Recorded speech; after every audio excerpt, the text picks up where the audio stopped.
तो दोस्तों, उड़ने की आशा के आज के एपिसोड की शुरुआत होती है सचिन और सायली की प्यारी सी नोक-झोंक से। सचिन किचन में आकर सायली से कहता है, मेरे दिमाग में ना एक बात आ रहा है, ये आकाश तो घर पर है नहीं, तो रिया की वो वाली बात का क्या? शुगर बेबी वाली बात? तो सायली उसे टोकते हुए कहती है, तुम्हें ना चुप ही रहना चाहिए, वो शुगर बेबी नहीं बल्कि सरोगेसी है। फिर सचिन कहता है, वो जो भी है सायली, पर मेरे को ना ऐसा लगता था कि औरत लोगों को ना बच्चे के लिए अलग भावना रहती है। पर ये रिया तो कुछ अलग ही बाउंसर फेंक डाली। मेरे दिमाग में अभी तक ये बात घुस नहीं रहा है और मैं इसको समझने की कोशिश कर रहा है। तभी सायली उसे समझाती है, देखो सचिन, प्रेगनेंसी से हर किसी को थोड़ा डर तो होता ही है। तो अब ये चीज़ का फैसला आकाश और रिया कर सकते हैं। हमें बस उनका जो भी फैसला है उनमें उनका साथ देना है। सचिन कहता है, ठीक है, देखते हैं क्या होता है। इसके बाद सचिन सायली को याद दिलाता है, तू सफाई खत्म कर जल्दी सायली, तेरे को बहुत काम भी है, तेरे ऑर्डर का भी सब पैकिंग करने का है ना तेरे को। तो सायली कहती है, हाँ, अगर कल सब कुछ सही से हो जाएगा ना, तो ये मेरा सबसे बड़ा और सबसे अच्छा काम होगा। तो ये सुनकर सचिन उसे भरोसा दिलाता है, मेरे को ना तेरे ऊपर फुल टू भरोसा है मेरी भाई को, तू कर लेगी। इतना कहकर सचिन वहां से चला जाता है। दूसरे सीन में हम देखते हैं कि सायली अपनी ताई लोगों के साथ मिलकर विकास की बहन की शादी के डेकोरेशन के काम में लग जाती है। वो दूल्हे की गाड़ी को फूलों से सजा रही होती है, लेकिन तभी कहानी में एक खतरनाक मोड़ आता है। दूर खड़ी मंदिरा और उसके आदमी सायली पर नजर रख रहे होते हैं। मंदिरा अपने आदमियों को कहती है कि उसे फुल तमाशा चाहिए। वो कहती है, ये कल की आई हुई छोकरी अपने आप को डेकोरेशन मार्केट की क्वीन समझ रही है। वो कहती है, उसे ये लड़की सिर्फ हॉल से ही नहीं बल्कि इस बिजनेस से भी बाहर चाहिए। वो कहती है, जाओ और इस पिद्दी की हवा टाइट कर दो। फिर मंदिरा के आदमी उनका काम करने के लिए वहां से निकल पड़ते हैं। उधर दूसरी तरफ सायली अपनी ताई को काम सौंपकर नेम बोर्ड का फाइनल टचअप देखने के लिए चली जाती है और वो इस बात से अनजान होती है कि मंदिरा उसके खिलाफ एक बड़ी और खतरनाक साजिश रच रही है। दूसरी तरफ मंदिरा के दो आदमी उसी सजी हुई गाड़ी के पास आकर खड़े होते हैं। उनमें से एक आदमी जो नाटक करता है और दिखावा करता है कि डेकोरेशन प्यारी है, जबकि दूसरा आदमी जानबूझकर गुस्सा दिखाते हुए आलोचना करता है। वो कहता है कि दूल्हे की तरफ से होने के कारण वे इस लो क्वालिटी की कार में नहीं बैठेंगे। वो कहता है कि डेकोरेशन में ना कलर है, ना स्टैंडर्ड है और ये प्लास्टिक जैसा लग रहा है। जब पहला आदमी जो नाटक कर रहा होता है कहता है कि अगर पसंद नहीं है तो आंखें बंद कर ले, तो दूसरा आदमी कहता है कि वो दूल्हे की तरफ से है और अगर बेइज्जती करनी है तो सामने सबके सामने आकर करे। तभी सायली वहां आती है और उनसे पूछती है कि उन्हें क्या कमी लग रही है, वो उसे ठीक कर देगी। तो वो आदमी अहंकार से कहता है कि सब कुछ बदलने की ज़रूरत है, नहीं तो वो सब कुछ उखाड़ कर फेंक देगा। वो सायली को धमकी देता है कि ये लाड साहब की शादी है और वे ऐसा लो क्वालिटी का काम नहीं देखेंगे। इतना कहते ही वो आदमी गुस्से में आकर गाड़ी पर लगे सायली के सारे डेकोरेशन उखाड़ कर फेंक देता है। दूर खड़ी मंदिरा ये सब देखकर बहुत खुश होती है कि उसका प्लान काम कर रहा है। तभी सायली उन्हें रोकने की कोशिश करती है और कहती है कि ये उसने बहुत मेहनत से बनाया है, लेकिन वो आदमी नहीं सुनता। तभी सायली की नज़र मंदिरा पे पड़ती है जो मज़े ले रही होती है। तो सायली को तुरंत समझ आ जाता है कि ये सब मंदिरा का किया धरा है। इधर मंदिरा का नाटक करने वाला आदमी दूसरे आदमी को और उकसाता है कि वो अगर हिम्मत वाला है तो दिल वाले बोर्ड को हाथ लगाकर दिखाए। तो गुस्साया हुआ आदमी दिल वाले बोर्ड को भी पाँव मारकर गिरा देता है और उसे नष्ट करने लगता है। तभी सायली और उसके साथ की महिलाएं उन्हें रोकने की कोशिश करती हैं, लेकिन वो आदमी किसी की नहीं सुनता। वो अपने पैरों से सारी चीज़ें कुचल देता है और फूलों की टोकरियां भी गिरा देता है। इधर तोड़फोड़ करने के बाद वो आदमी सायली को धमकी देता है कि अगर ये सब ठीक नहीं हुआ तो वो सारा कचरा उठाकर बाहर फेंक देगा। तभी सायली का गुस्सा फूट पड़ता है। वो चिल्लाकर कहती है, बस बहुत हुआ, और उन्हें उनकी मेहनत को हाथ ना लगाने की चेतावनी देती है। फिर सायली कहती है अब वो दिखाएगी कि वो क्या कर सकती है। उसके बाद सायली तुरंत अपनी साथी महिलाओं को लेकर चली जाती है और कुछ ही पलों में वे सब डंडा और झाड़ू लेकर लौटती हैं। सायली उस आदमी के पास जाकर कहती है कि वो सब समझती है कि वो किसके कहने पर ये ड्रामा कर रहा है। वो चुनौती देती है कि अगर उसे काम बर्बाद करना है तो आ जाए सामने। इतना कहकर सायली और उसकी साथी महिलाएं मिलकर उस आदमी को झाड़ू से जोर जोर से पीटने लगती है। वो आदमी इधर तुरंत माफ़ी मांगने लगता है और कहता है कि उससे बहुत बड़ी गलती हो गई, वो दोबारा ऐसा नहीं करेगा। लेकिन सायली और उसकी साथी महिलाएं नहीं सुनती और उसे लगातार मारती रहती हैं। आखिरकार वो आदमी डरकर वहां से भाग जाता है। उसके बाद इधर जब सायली की ताई लोग घबराकर पूछते हैं कि अब वो क्या करेंगे, तो सायली हिम्मत और आत्मविश्वास के साथ कहती है, अभी भी कुछ बिगड़ा नहीं है, हमें ये सब फिर से ठीक करना होगा। वो मंदिरा की तरफ देखकर फिर कहती है, ऐसे लोगों की जलन की वजह से हम अपना काम अधूरा नहीं छोड़ सकते, और जो भी हमारे काम के बीच में आएगा हमें अच्छे से पता है कि उन्हें धूल कैसे चटानी है। जिन लोगों को अपने काम पर विश्वास नहीं होता ना, वो लोग ही ऐसी हरकतें करते हैं। ये सुनकर मंदिरा मनी मन कहती है, तुझे तो मैं बाद में देख लूंगी पिद्दी। इतना कहकर वहां से वो अंदर चली जाती है। इसके बाद सायली और उसकी टीम मिलकर नीचे गिरे हुए फूलों को समेटते हैं और गाड़ी को फिर से सजाने में लग जाते हैं। दूसरी तरफ हम देखते हैं कि तेजस और रोशनी कमरे में होते हैं और अचानक एक साथ कहते हैं कि उन्हें अपना बेबी प्लान करना चाहिए। तेजस कहता है कि वो घर का बड़ा बेटा है, इसलिए उसे ही घर को वारिस देना चाहिए। वो पूछता है कि इतने समय से गुड न्यूज़ क्यों नहीं आ रही, जबकि रोशनी के सारे चेकअप भी ठीक थे। तो रोशनी कहती है कि डॉक्टर ने बताया कि स्ट्रेस के कारण भी इन चीज़ों पर असर पड़ता है। ये सुनकर तेजस को अपनी गलतियों का एहसास होता है और वो रोशनी से माफ़ी मांगता है। रोशनी कहती है कि वो भी सब कुछ भूलने की कोशिश कर रही है, लेकिन इसमें समय लगेगा। तभी तेजस उसे समझाता है कि उन्हें एक बेहतर ज़िंदगी और अपना बेबी प्लान करने के लिए किसी भी हाल में वो सीसीटीवी फुटेज निकालकर अजय को ढूंढना होगा और पैसे वापस लाने ही होंगे। इस पर रोशनी भी मुस्कुराते हुए हामी भरती है और इसी के साथ दोनों के बीच की दूरियां कम होती दिखाई देती है। दूसरी तरफ जब विकास मैरिज हॉल में पहुंचता है तो वो साइली के किए हुए डेकोरेशन को देखकर बहुत खुश होता है। खासकर दूल्हे की गाड़ी की सजावट उसे बहुत पसंद आती है। वो साइली की तारीफ करते हुए कहता है कि उसने एकदम परफेक्ट काम किया है और वो उससे बहुत इम्प्रेस्ड है। लेकिन सायली बड़ी ही विनम्रता से कहती है कि ये सब उसने अकेले नहीं किया, बल्कि उसकी ताई लोगों ने भी उसकी मदद की है। विकास सायली की इस आदत से और भी ज़्यादा इम्प्रेस हो जाता है कि वो अपने काम का क्रेडिट अकेले नहीं लेती। वो तुरंत अपने सेक्रेटरी को हुक्म देता है कि सायली की पेमेंट में 20,000 रुपये और ज़्यादा दिए जाएं और उसकी टीम का भी अच्छे से ख्याल रखा जाए। इतना कहकर विकास चला जाता है। दूसरी तरफ इधर जब विकास हॉल के अंदर आता है तो मंदिरा उससे मिलती है और उसकी तारीफों के पुल बांधने लगती है। वो कहती है कि उसने डेकोरेशन में विकास की बताई हुई हर छोटी से छोटी डिटेल का ध्यान रखा है और वो चाहे तो भी कोई गलती नहीं निकाल सकता। लेकिन विकास उसे एक ऐसा जवाब देता है जिससे उसके पैरों तले जमीन खिसक जाती है। वो कहता है, आपने डेकोरेशन अच्छी की है, लेकिन आपके काम में वो दिल को छू जाने वाली फीलिंग नहीं है। वो स्पार्क और मैजिक नहीं है जो लगना चाहिए कि विकास की बहन की शादी है। ऐसा लग रहा है जैसे आपने इंटरनेट से कॉपी करके सब चेप दिया है।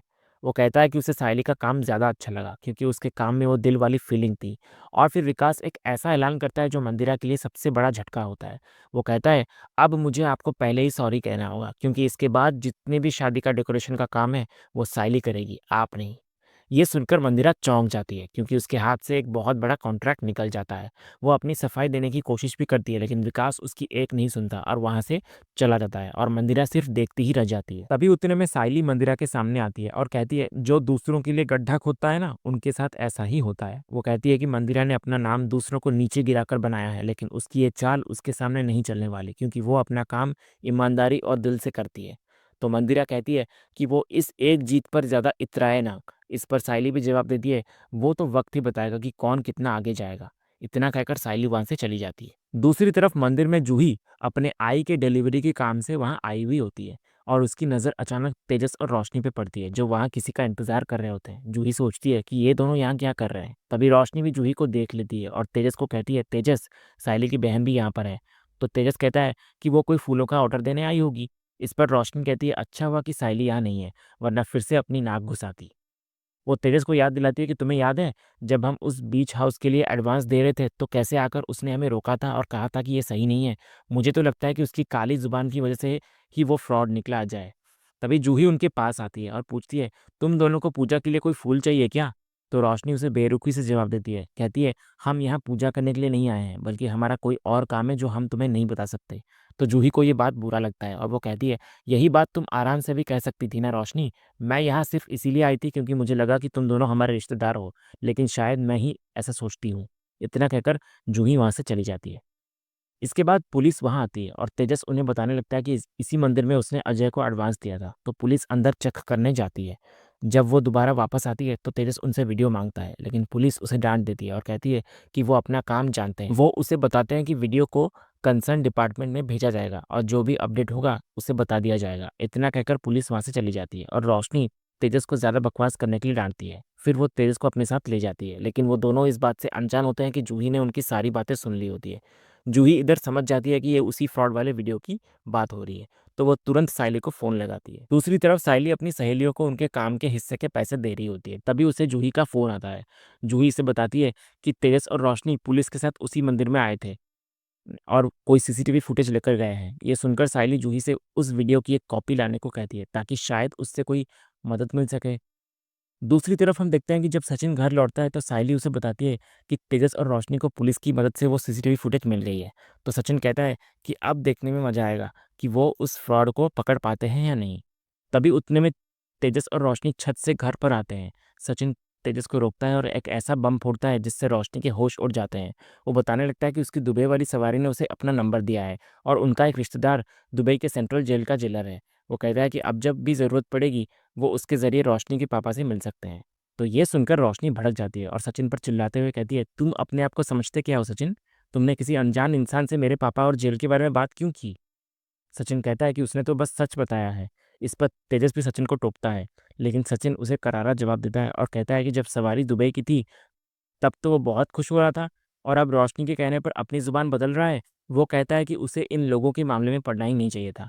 तभी रोशनी भी उसे उसके मामले से दूर रहने की चेतावनी देती है। जब साइली बीच बचाव करने की कोशिश करती है तो रोशनी उस पर भी भड़क जाती है और कहती है कि ये उसका फैमिली मैटर है और वो इसे खुद हैंडल कर सकती है। तो साइली कहती है, अगर ये तुम्हारा फैमिली मैटर है तो हम सब लोग कौन हैं? हम सब भी तो एक छत के नीचे एक साथ रहते हैं ना। तो रोशनी कहती है, तो फिर तुम दोनों बाहर वालों की तरह क्यों बिहेव करते हो?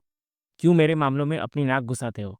सचिन कहता है कि वो तो उसे परिवार का हिस्सा मानकर उसकी मदद करना चाहते थे, लेकिन अब उसे समझ आ गया है कि वो लोग उन्हें अपना नहीं मानते। साइली भी रोशनी को समझाने की कोशिश करती है कि हम दोनों इस घर की बहुएं हैं रोशनी, और मैं मानती हूँ कि हम दोनों में काफ़ी अंतर है और हम जो कुछ भी बोल रहे हैं और जो कुछ भी कर रहे हैं तुम्हारे अच्छे के लिए तो कर रहे हैं ना, तो ये बात सुनने में हर्ज क्या है? तभी तेजस सचिन और साइली पर भड़कते हुए कहता है, तुम दोनों से तुम्हारी राय किसी ने मांगी है? नहीं ना। तो जब रोशनी बोल रही है कि उसे पसंद नहीं है कि उसके पापा के बारे में कोई बात करे, तो तुम दोनों क्यों कर रहे हो? सचिन कहता है, ठीक है, मेरी गलती है, मानता है मैं, रोशनी के बाबा के बारे में सोचा मैंने, ये मेरी गलती है, अगली बार ऐसा करेगा ही नहीं मैं। रोशनी भी कहती है, इसी में सबकी भलाई है, और इतना कहकर वो दोनों वहां से चले जाते हैं। उनके जाने के बाद सचिन साली से कहता है, तू देखी नहीं क्या, जैसे ही मैं बोलना शुरू किया कैसे वो लाली पाउडर घबरा गई। मैं तेरे को बोल रहा है कि पक्का ना ये रोशनी कुछ तो खिचड़ी पका रही है। इस बार साइली भी सचिन की बात से सहमत होती है। वो कहती है कि उसे भी रोशनी का बर्ताव देखकर लग रहा है कि वो कुछ तो छिपा रही है। वो कहती है, अगर मुझे कोई बोलता कि मेरे बाबा को जेल से निकालने के लिए किसी ऑफिसर से मिलना है तो मैं तो खुशी से फूली नहीं समाती, लेकिन उसका बर्ताव देखकर लग रहा है कि कुछ तो गड़बड़ है। सचिन कहता है, तभी तो मैं पहले से बोल रहा है साइली कि ये रोशनी दुबई का प्रोडक्ट है ही नहीं, बल्कि ये ना इधर का ही लोकल प्रोडक्ट है, और ये बात मेरे को सबके सामने लाकर साबित करने का है। इसके बाद सचिन साइली को अपने साथ मिलकर जासूसी करने के लिए कहता है और साइली मान जाती है। अगले ही पल हम देखते हैं सचिन मजाक में खुद भी चश्मा पहनता है और साइली को भी पहनाता है और कहता है कि दुनिया का हर काबिल जासूस ऐसा ही चश्मा पहनता है। फिर जब दोनों सोचते हैं कि कहाँ से शुरुआत करें, तो दोनों के दिमाग में एक ही नाम आता है और वो होता है शकुंतला मौसी। सचिन कहता है कि रोशनी का इस घर में आना तो वहीं से शुरू हुआ था और उत्पादन वहीं से हुआ था। तो इसी के साथ दोनों जासूस बनकर अपनी तहकीकात शुरू करने के लिए तैयार हो जाते हैं। दूसरी तरफ सचिन और साइली अपने जासूसी के मिशन पर निकल पड़ते हैं और शकुंतला मौसी के घर पहुंचते हैं। सचिन शकुंतला को मिठाई देता है और फिर बड़ी चालाकी से बात को घुमाते हुए कहता है कि उसके एक दोस्त को शादी के लिए एक विदेशी लड़की चाहिए, ठीक रोशनी की तरह। साइली भी बात को आगे बढ़ाते हुए कहती है कि रोशनी को भी तो आप ही दुबई लेकर आई थी ना मौसी। इस पर शकुंतला एक बड़ा खुलासा करती है। वो बोलती है कि नहीं तो, मैंने तो रेणु से सिर्फ मिलवाया था रोशनी को, मुझे नहीं पता था कि वो दुबई से है। वो आगे कहती है, रोशनी यहाँ मेरा मसाज वगैरह करने आती थी ना, तो इतने प्यार से और अच्छी तरह से बात करती थी, तो हमारी बातचीत होने लग गई। और फिर एक दिन ना उसके पापा ने उसे फ़ोन किया था उसे दुबई वापस बुलाने के लिए, तो बेचारी बहुत रो रही थी।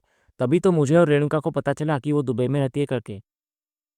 फिर जब शकुंतला दोनों से पूछती है कि वो दोनों पुलिस वालों की तरह सवाल क्यों कर रहे हैं, तो सचिन बात को घुमा देता है और बोलता है कि सवाल कौन कर रहा है, बल्कि हम तो बस बातें कर रहे हैं, और बातें करने से ज्ञान का सागर बढ़ता है और ज्ञान का सागर बढ़ाने के लिए बातें करनी पड़ती है। तभी शकुंतला सचिन की बात समझ नहीं पाती। तो साइली शकुंतला को समझाती है, मौसी सचिन का कहने का मतलब ये है कि आपको कोई लड़की पता है क्या जो विदेश से हो बिल्कुल रोशनी की तरह, या कोई ऐसी लड़की उसके दोस्त के लिए? तो शकुंतला बोलती है, हाँ हाँ, मैं अपनी पहचान वालों में बात कर लूंगी। तो सचिन और साइली फिर वहाँ से निकलने लगते हैं, लेकिन शकुंतला उनको रोकती है और कहती है कि वो चाय नाश्ता लेकर आती है। इतना कहकर वो उठकर चली जाती है और इधर सचिन और साइली आपस में बात करने लगते हैं। सचिन कहता है, इसका मतलब ये लाली पाउडर शुरुआत से सबको एड़ा बना रही है, मतलब बाबा की बाइकों को पहले दिन से इसने मामू बनाया है। साइली कहती है, अब सिर्फ एक ही इंसान है सचिन जो हमारी मदद कर सकता है, और वो है शिखा, रोशनी की बचपन की सहेली। सचिन कहता है कि शिखा भी एक नंबर की चालाक है, लेकिन साइली पूरे आत्मविश्वास के साथ कहती है, तुम चिंता मत करो सचिन, मैं हूं ना, मैं शिखा से सच निकलवा कर ही रहूंगी। अगले सीन में हम देखते हैं कि साइली शिखा के घर पहुंचती है और तो शिखा उसे अंदर बुलाती है। फिर अंदर आने के बाद बैठती है साइली और शिखा को बोलती है, उस दिन एक आदमी से बचते बचते मैं तुम्हारे पास आ गई थी ना, तो तुमने मुझे बहुत अच्छे से संभाला था, इसलिए मैं तुम्हारा धन्यवाद करने आई हूँ। तो शिखा बोलती है, इसमें धन्यवाद करने वाली क्या बात है, और अच्छा हुआ कि तुम उस वक्त यहाँ आ गई थी। फिर शिखा साइली और सचिन के रिश्ते की बहुत तारीफ करती है और कहती है कि वे दोनों एक परफेक्ट कपल लगते हैं, बिल्कुल पुरानी फिल्मों की हीरो हीरोइन की तरह। फिर जब वो पूछती है कि साइली ने इतना अच्छा लाइफ पार्टनर कैसे चुना, तो साइली बड़ी चालाकी से बात को रोशनी की तरफ मोड़ लेती है। वो कहती है कि ये सवाल तो उसे रोशनी से पूछना चाहिए, क्योंकि आखिर उसकी तो लव मैरिज है ना। तो शिखा बताती है कि रोशनी आजकल 30 लाख वाले स्कैम के कारण बहुत उदास रहने लगी है, लेकिन वो उसे बहुत समझदार मानती है और कहती है कि वो सब कुछ मैनेज कर लेगी। इसके बाद सायली अपना असली दांव चलती है। वो शिखा से पूछती है कि तुम रोशनी को कब से जानती हो? तो शिखा जवाब में कहती है कॉलेज टाइम से। और तभी सायली एक ऐसा सवाल पूछती है जिससे शिखा के पैरों तले जमीन खिसक जाती है। वो कहती है, पर पिछली बार तो तुमने कहा था कि तुम उसे बचपन से जानती हो। ये सुनकर शिखा के होश उड़ जाते हैं क्योंकि वो अपने ही बोले हुए झूठ में फंस जाती है। उसे याद नहीं रहता कि उसने पिछली बार क्या कहा था और उसके चेहरे पर घबराहट साफ दिखाई देने लगती है। और इसी सस्पेंस और रहस्य भरे मोड़ वाले सीन के साथ आज का ये एपिसोड यहीं खत्म होता है। तो दोस्तों, आज का ये वीडियो आपको कैसा लगा कमेंट के ज़रिए हमें ज़रूर बताइएगा और कमेंट में हाइप करना भी मत भूलिएगा और वीडियो को लाइक भी कीजिएगा, शेयर भी कीजिएगा और सब्सक्राइब करना तो बिल्कुल मत भूलिएगा ताकि ऐसे ही रोज़ लेटेस्ट एपिसोड के अपडेट्स आप टेलीविज़न से पहले पा सकें। तो मिलते हैं हम एक नए एपिसोड के रिव्यू में, तब तक के लिए स्वस्थ रहें, मस्त रहें।